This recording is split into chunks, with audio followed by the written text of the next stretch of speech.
So, I've already reviewed Ride the Lightning and Master of Puppets, and now to finish off with the last album from Metallica's Golden Age. After analyzing Master of Puppets, I came to realize just how perfect of an album it really is. All the songs coming together in the proper order, the tight musicianship, the potent topics. Now to see if And Justice for All meets that caliber. Now, I don't know if you've noticed, but we are living in dire times. Global warming isn't being handled carefully, criminals are evading justice, politicians are abusing their power, wars against other nations rage on, minorities are being brutalized and profiled. It's enough to drive someone mad.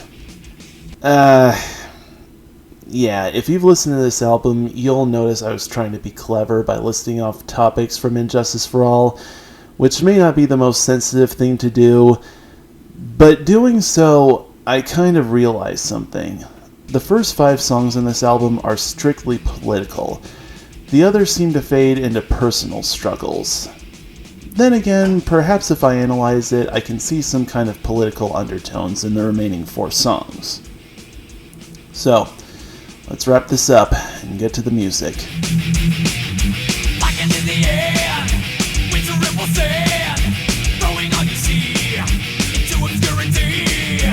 And Justice for All is known for having some of the hardest riffs to play. Blackened has one of them. The kind of time, precision, and physical strain needed to perfect this riff is staggering.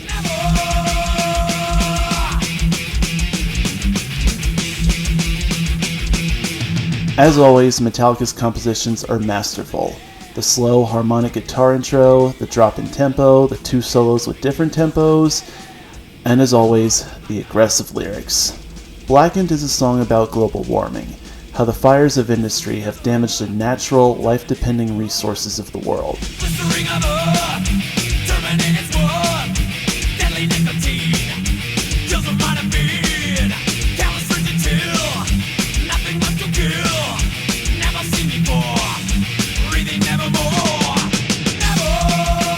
Many powerful, rich countries have created groundbreaking inventions that make life easier for a lot of people, and progression is important, but when done at the expense of other people in poorer countries, that creates devastating consequences.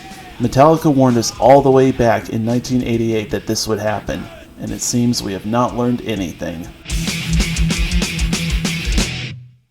Now, of course, if we're going to talk about this album, we gotta mention the elephant in the room.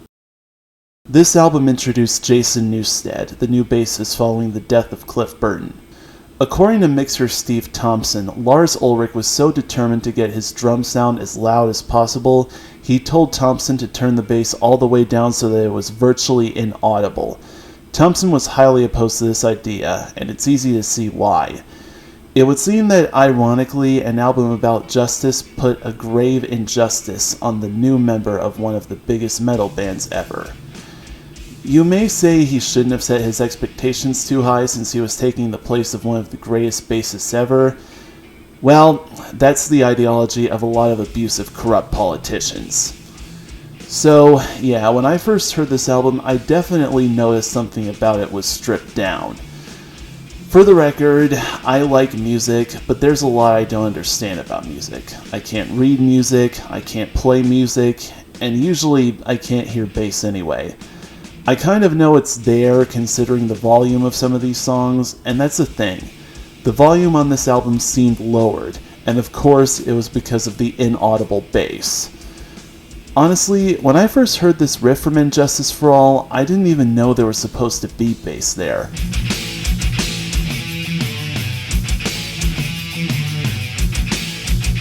I kind of assumed the rest of the song had bass and that those 4 notes were played on one guitar with a minuscule 3 beats backing it up.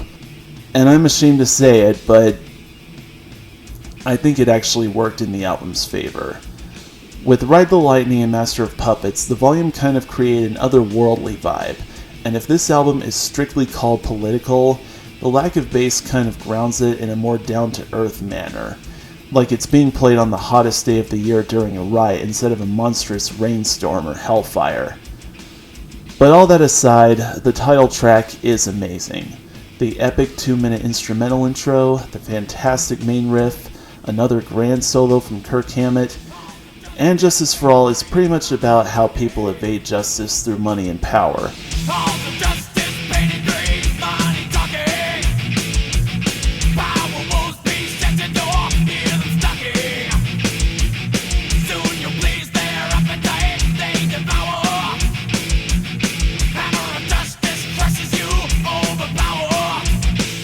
Because an individual may have risen to a certain level of recognition or responsibility, the people may be convinced that without that person, they would be nothing, which, plain and simple, is manipulation. Something I like to say about manipulation: it comes in many different forms, and everyone uses it every day, but we should really be concerned about the level it's taken to. If people use legitimate threats against people concerning financial deprivation or even loss of life, then we are being thrust into a life of misery and fear. Metallica isn't going to stand for that. Now, of all the songs on the album, I think I'd have to say the next one is sadly the weakest.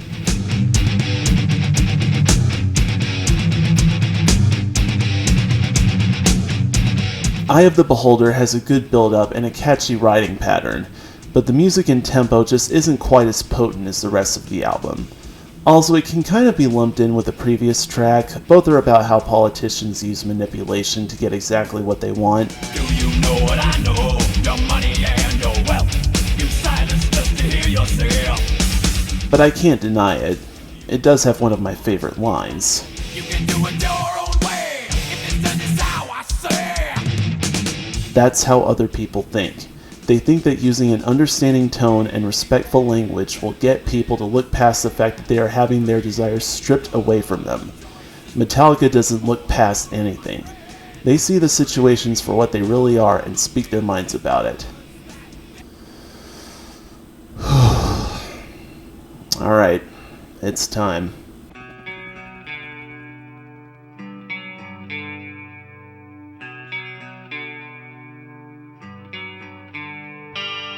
Here it is, one of Metallica's most beloved songs, if not their most beloved song.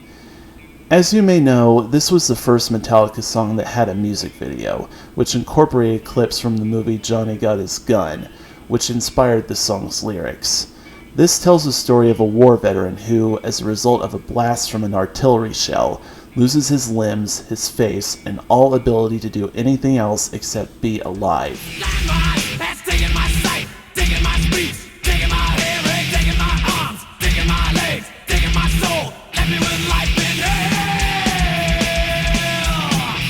It truly is a haunting, mind-wrenching topic, but what makes it even more effective is the composition. The use of war sound effects create a sense of what this is all about, and there is a great contradiction between the quiet, moody intro and the thrashing second half. As it begins, there is a sense of dread, but also a sense that the sadness provides an element of hope. But as the tempo picks up and we get to the aggressive riff and the last two verses, we realize there is no escape and all thoughts in our head are negative. And as the extended outro plays out, featuring Hammett's most acclaimed solo,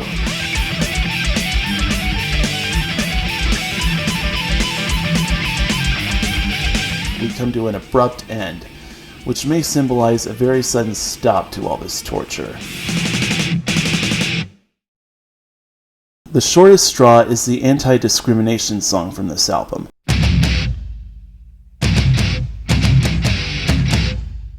Detailing how people's perceptions of minorities induce a defensiveness that leads to racism and oppression. Suspicion is your name. Your honesty to blame. With dignity to shame. Dishonor.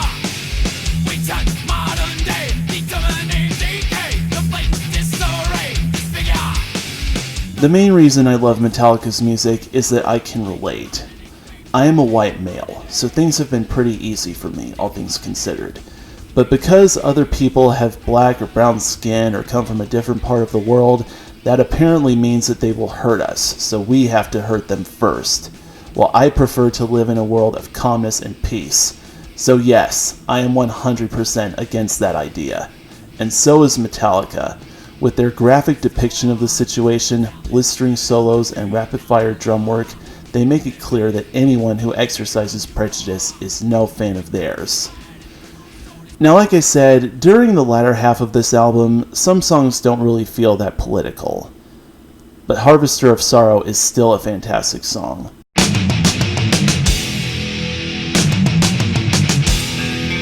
Aside from One, this may be the most beloved song on the album. It tells the story of a man who feels trapped within the standards and ways of his family. He has had his dreams crushed.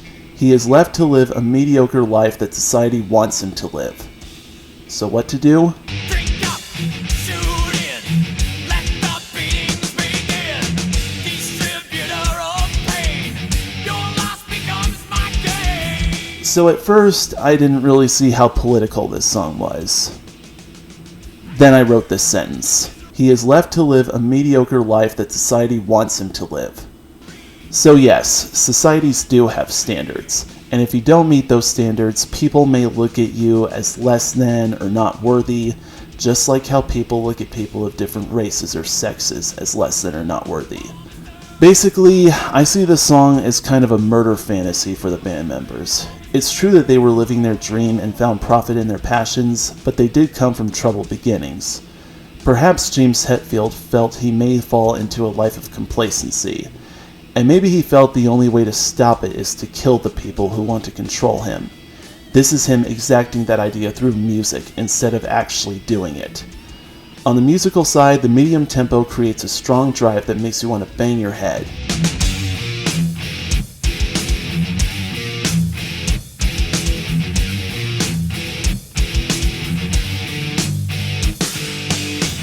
The build-up does a good job leading us to the main rhythm, and the riffs following the solo provide a good back and forth vibe.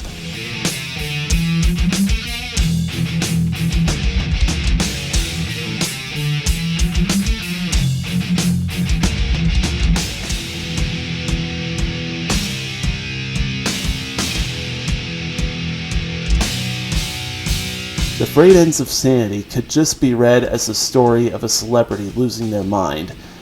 But again, there are societal standards in the entertainment industry. The people who run the studios are in very high positions that allow them to control things as they see fit. Because of this, they may treat the opinions of others as less than, and it would seem that this song is heavily influenced by the troubled life of Judy Garland.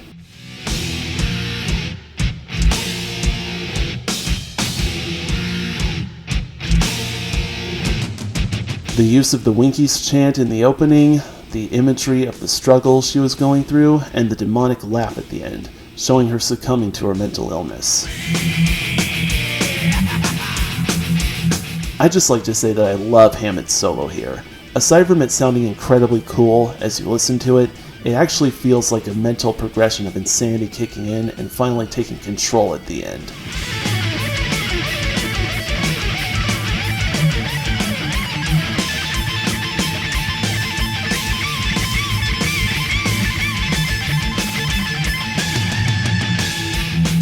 Well, in my last Metallica video, I talked about Cliff Burton, and now I have to do it again.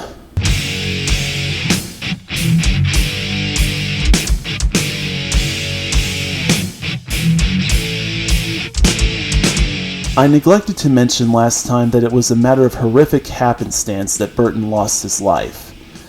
While the band was traveling on tour, they complained about the uncomfortable conditions of their beds. They decided to draw cards to decide who would get the first pick of where to sleep. Burton won with the ace of spades. If he hadn't been where he was, perhaps he may not have lost his life. But, as the one verse in this instrumental tribute to him goes, when a man lies, he murders some part of the world. These are the pale deaths, which men miscall their lives. All this I cannot bear to witness any longer. Cannot the kingdom of salvation take me home? So maybe the man was happy to leave this earth. He was a soldier like the rest of Metallica, fighting with his words and musicianship. But deep down, he knew he couldn't fix everything. He knew the pain inside was never going to go away. So for him at least, the pain was over. For those reasons, To Live Is To Die is my favorite Metallica instrumental track. From the use of Burton's unused bass riffs, the clean, peaceful guitar in the opening and outro, The drop in the middle to a more atmospheric drive, the forceful medium tempo, this is proof that you don't need words to create a piece with meaning. Now, the last song in this album is a personal favorite of mine.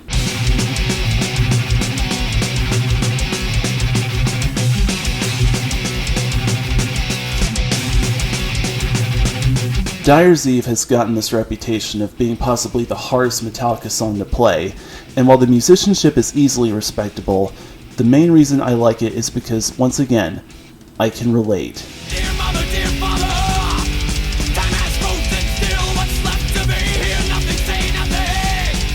Cannot face the facts, not think from it. No guarantee it's life as is. Damn you for not giving me my chance. Neither of my parents ever left the family or refused medical treatment because of religious beliefs, but there have been times where I felt misunderstood and unaccepted by my family, who really are the people who are supposed to support you in life. And to know that James Hetfield had to grow through all that stuff really draws me in. One part I really love is the breakdown following the solos. It's just the most headbang-inducing thing ever.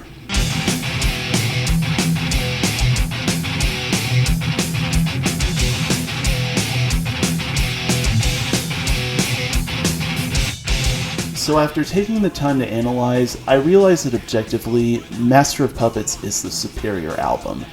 The way the lyrical topics keep building on each other, leading to a destructive climax, gives it another layer of technical perfection. And Justice for All, you could say, builds up to this all-political manipulation leading right back to the people who are supposed to be there for you, but it really just feels like a collection of topics relating to the controlling state of our country. But it is a good one. And considering how frustrated I am with the way things are, this remains my favorite Metallica album. Thank you all for watching my Metallica reviews. Long live the battery.